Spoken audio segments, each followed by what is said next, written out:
The views and opinions throughout KAZI's broadcast day are not necessarily the views or opinions of KAZI's board, staff, underwriters, or volunteers. Welcome to ZUMBI, a monthly conversation with artists, activists, and scholars whose work is influenced by the richness of Black life in Austin and around the world.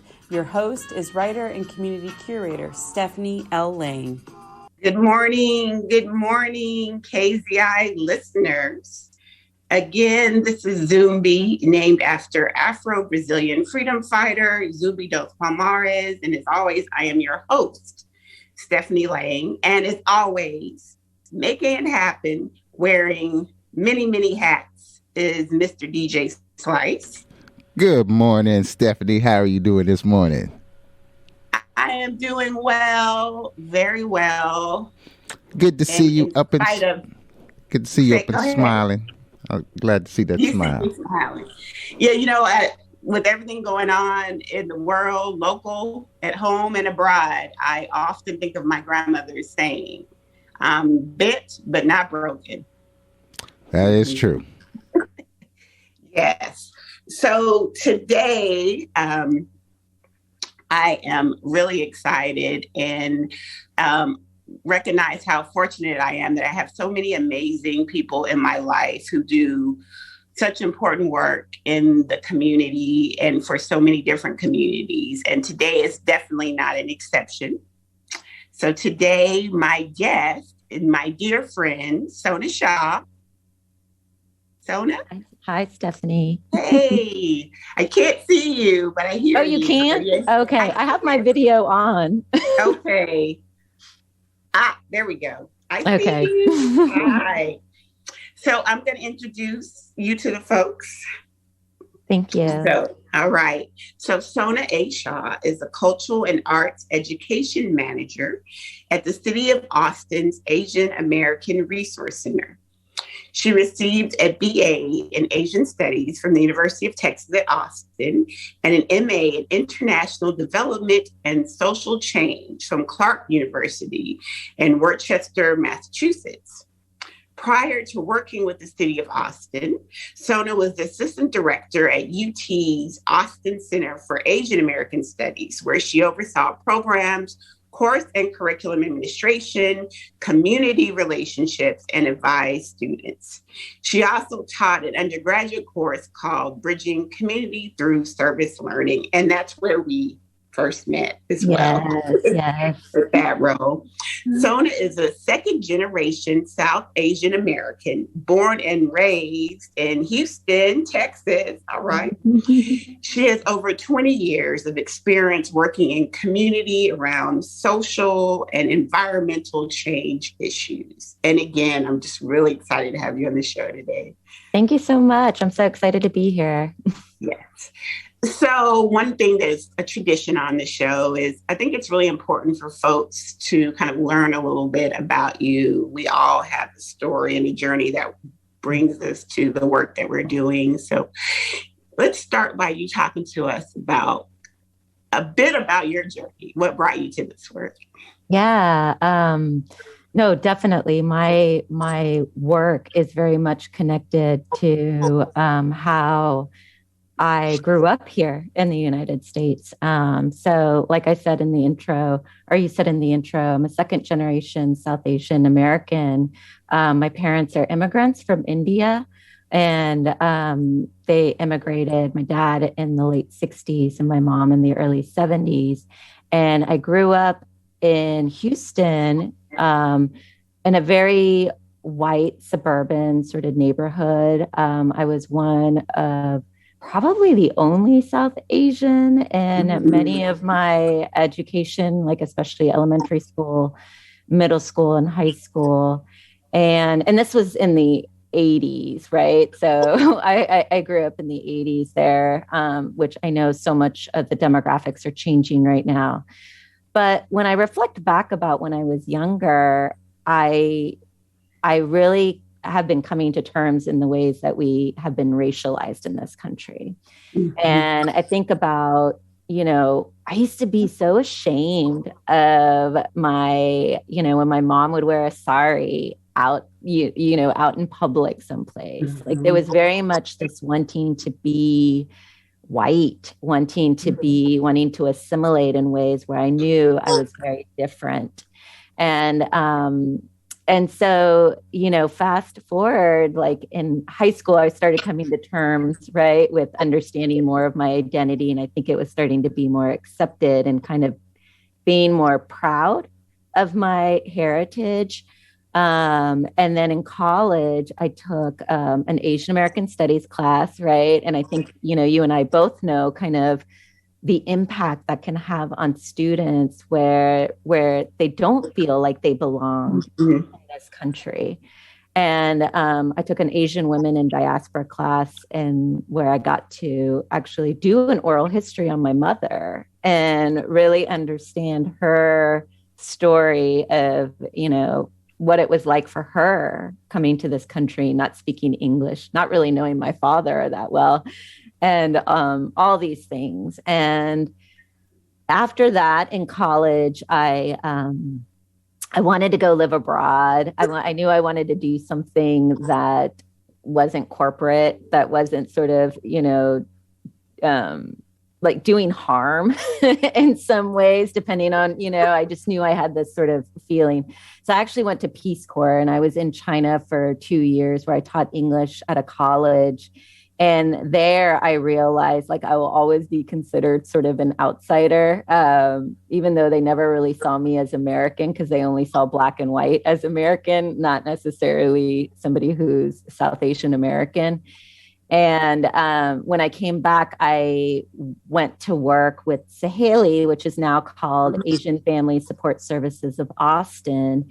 And it was really my first time kind of organizing with other Asian Americans, many of them Indian Americans, like my mother's age, that were looking at gender violence, social justice, all these sort of things. And then fast forward, I, like you said in the introduction, I worked at UT, the Center for Asian American Studies, where I met you, Stephanie. And, in a lot of ways, my job there was a reflection of when I was an undergrad at UT, where I didn't feel like I had this sort of support or, being an Asian American student. And so it was really like coming home in a way, in a sense of like being able to provide the support and things that I was able to do for, Asian American students, but also just students of color in these ways, to find space, to find belonging, to find connections to their histories. And now I'm with the city of Austin. And so I manage the Asian American Resource Center, which is one of the cultural centers with the city of Austin. I started there in September of 2018.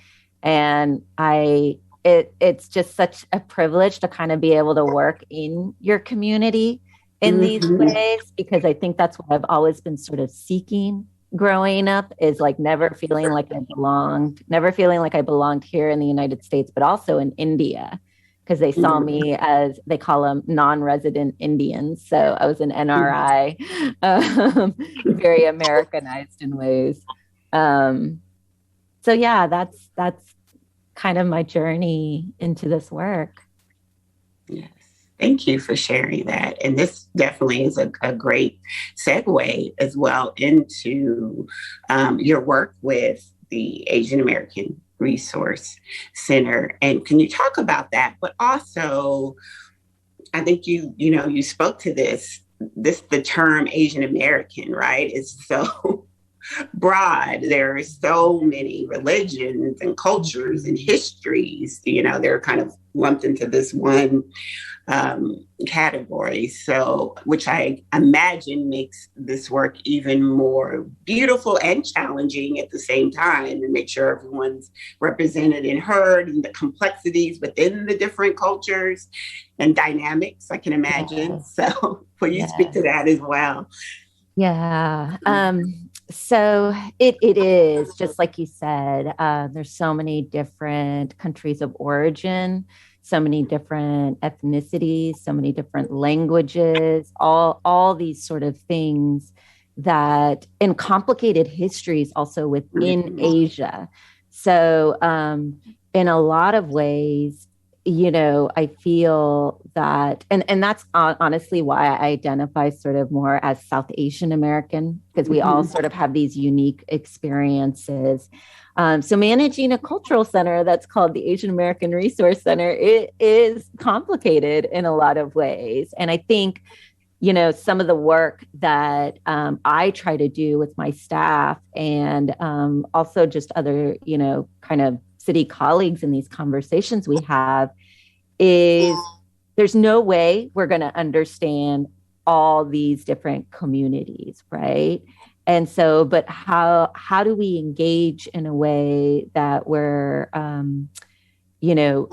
growing kind of our cultural competencies or learning about these differences and experiences. And so even though my family is from India, right, I still feel like there's still many connections that I have with other Asian Americans based on very, similar histories, struggles here in the United States. Right. And I think as second generation Asian Americans, there's more of this sort of solidarity and kind of thinking through, the ways that communities of color have been racialized in this country. And how do we kind of make those connections to, our different communities? Absolutely. And I think that is a great stopping point. We're going to take a quick break and we'll be right back. Support provided by Code to College. This year, Code to College is placing high school students into paid summer internships. That number will go up over 200. Your son or daughter could be one of those students. Code to College is the only Black founded and operated coding program in Austin. And for the past 5 years, they've been offering an after-school program focused on teaching high school students how to code, build professional skills, and paid summer internships. Code to College is running 2 virtual summer coding camps, and the application is open now. To apply, codetocollege.org/student app, or if your summer is already spoken for, the Code to College Fall Program application is also open. The application deadline for the June coding camp is May 20th, June 17th for the July coding camp, and August 12th for the fall program. Interested students can apply at code2college.org. That website again is code2college.org/student app. Spots are limited, so applications should be submitted early. We want to help launch your child's future, college, and career success.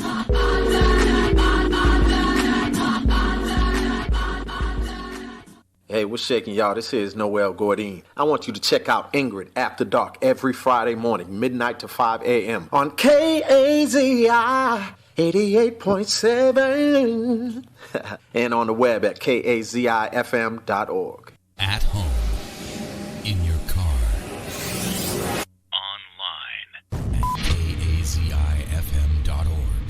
We are the voice of Austin, 88.7 FM.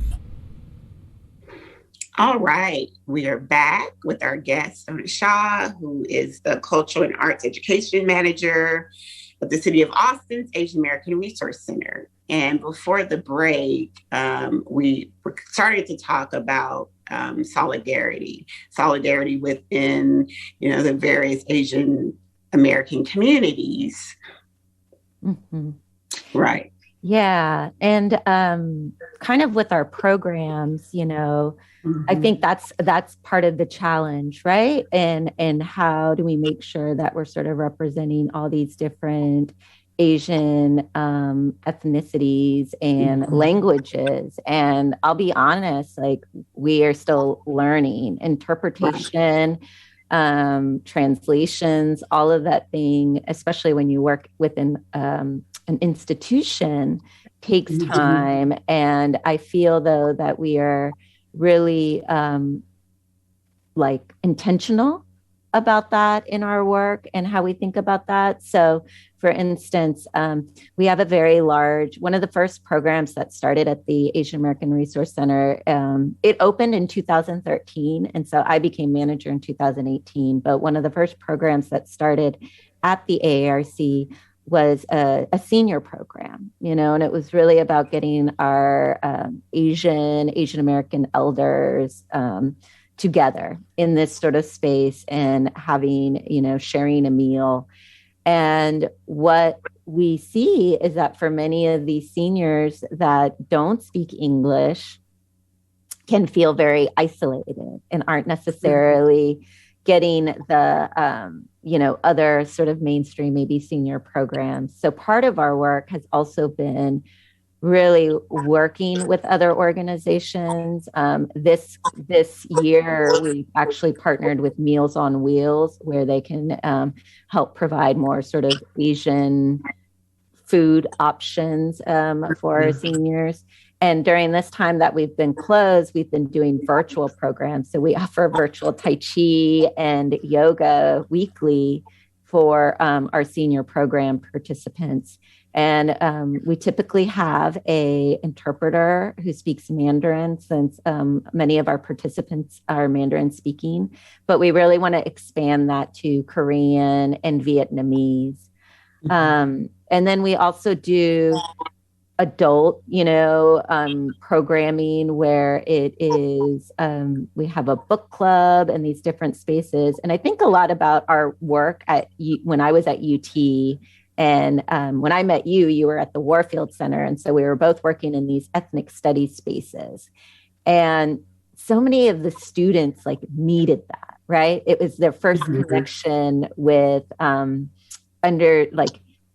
having literature or having things written by the people that, they come from, right? And so in many ways, I see the AARC providing that sort of same space for the broader community, because, just being on a college campus, it's like there's so much more out there. And so being able to connect people to that. So we have it's called Hyphenated. It's an Asian American book club series where we read Asian American authors, healing and wellness classes, all sorts of different things. And especially during this time, with the recent shootings in Atlanta and the rise in the media that we're seeing with the rise in, violence towards Asian Americans, people are needing a space to connect and process this, and really kind of seeing how it roots back to this country's history of white supremacy. So this is, we're kind of trying to tackle many different things at the AARC, and since our population is so diverse, especially with first generation immigrants, people that may not speak English, all these different things, we try to really take a holistic look at that and see what we're able to offer, doing it thoughtfully. Yes, which is so important. And I have so many things we could talk about related to this. And I'm so glad that, you brought up and you said it so well, the rise, right, in anti-Asian violence. It's unfortunately, I don't think some folks realize that this is not a new occurrence, right? And I know that you and, many folks like Eric Kang and others have done a lot of work kind of around this.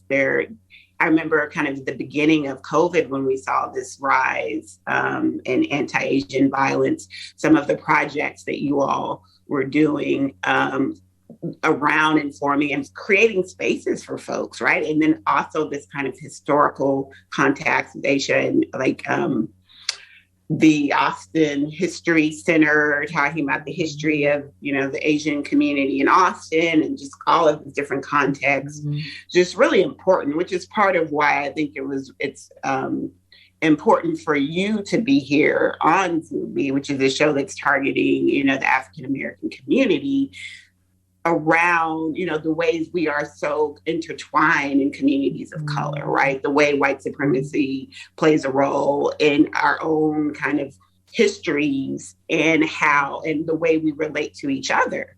So just thinking about that, and thinking about solidarity, there is a long history of solidarity, and folks that come to mind who are, Asian civil rights leaders that many folks of other communities, and maybe even in these communities, don't know about, right? So, I'd love to hear. Definitely. And I think, it isn't unless you sort of take an Asian American Studies class or something that you learn about those histories, right? Like one of the films that I would always show at the end of my class, like at the end of the semester, was American Revolutionary about Grace Lee Boggs.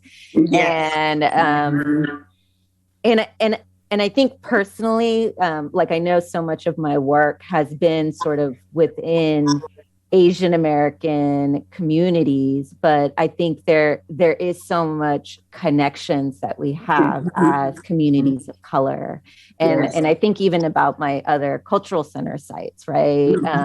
And the ways that we can kind of collaborate and show these histories, because that's one thing that I feel we really miss out in our education is like, why aren't we shown or, taught more of these histories, more of these sort of connections about resiliency, about solidarity, about, just sort of advocacy in these ways? Because I think this is why there is an Asian American Resource Center, right? This is the reason why we have these cultural centers. This is why there's ethnic studies at UT Austin. Right. It's because people fought for these spaces. Absolutely. And just, when I was preparing for this conversation, yes, Grace Lee Boggs is someone who I knew of her work, but then just think like Richard Aoki, Frank Chin, China Mack, Warren Furutani, Emma G, Fred Ho, Yuji Ichioka. Like there's so many. And like you said, this is not information. This is not something that is being shared. Many would say purposefully. And then about the power of solidarity. And so even for me, I remember, as a child in the 80s, learning about the murder of Vincent Chin, in Detroit. And again, this idea of scapegoating around, what's happening with the motor industry and people losing their jobs and blaming it on, the Asian community, the Chinese, Chinese, Japanese, that's a whole other thing, And so this conversation is just so important.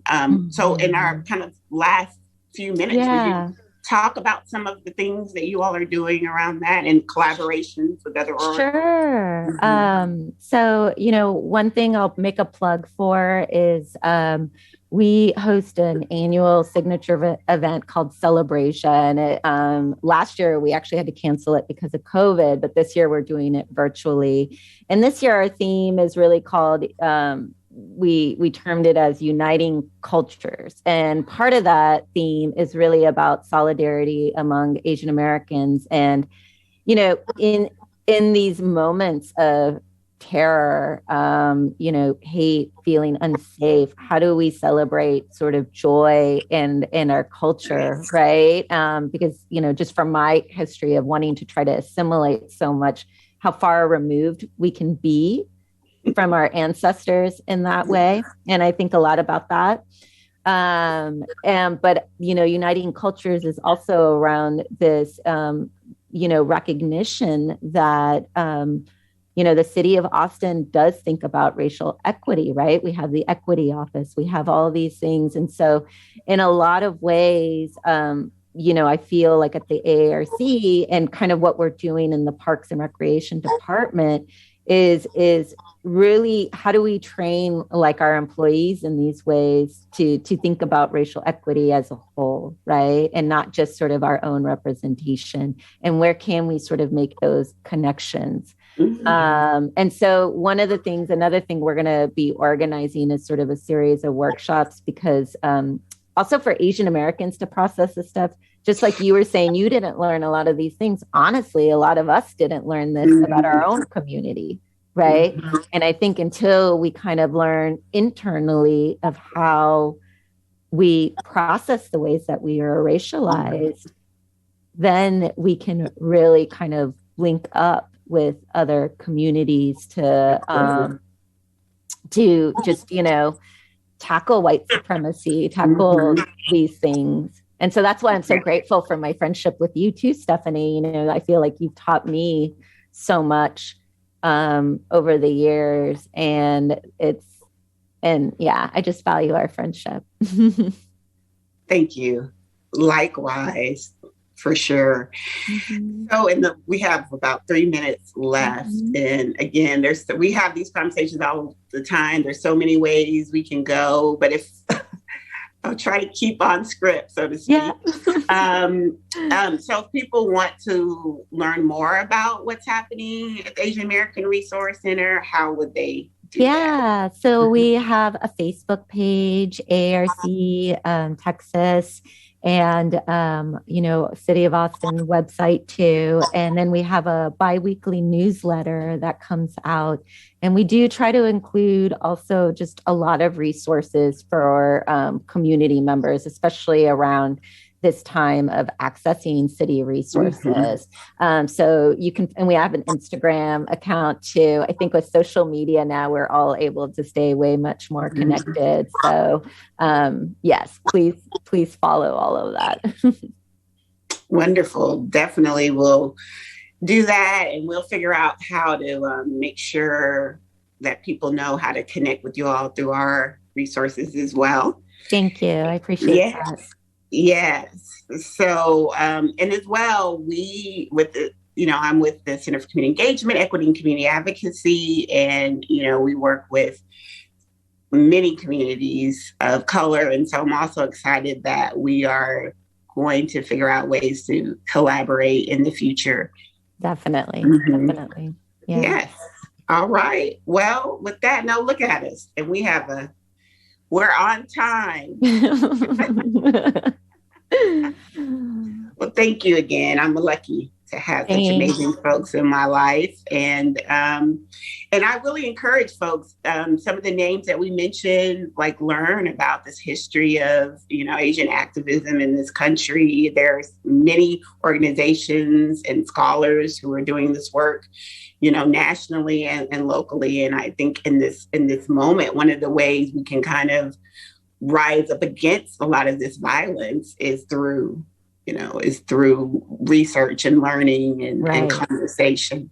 Yeah. Yes. And I'll also just add that our facility is closed, but we have a beautiful ground. So it's on 8401 Cameron Road, and there's 2 outdoor exhibits right now at our center. So feel free to stop by there too, if you're looking for a physical space to go to. Perfect. Well, again, thank you so much to our guest, Sona Shah, and I am Stephanie Lang. And until next time, be gentle with yourselves. You've been listening to ZUMBI with host Stephanie L. Lang on KAZI 88.7, The Voice of Austin. All right. ZUMBI is brought to you with support from the John L. Warfield Center for African and African American Studies and the Center for Community Engagement, 2 vibrant cultural institutions at the University of Texas at Austin. The views and opinions expressed on ZUMBI may not reflect those of KAZI or the University of Texas at Austin.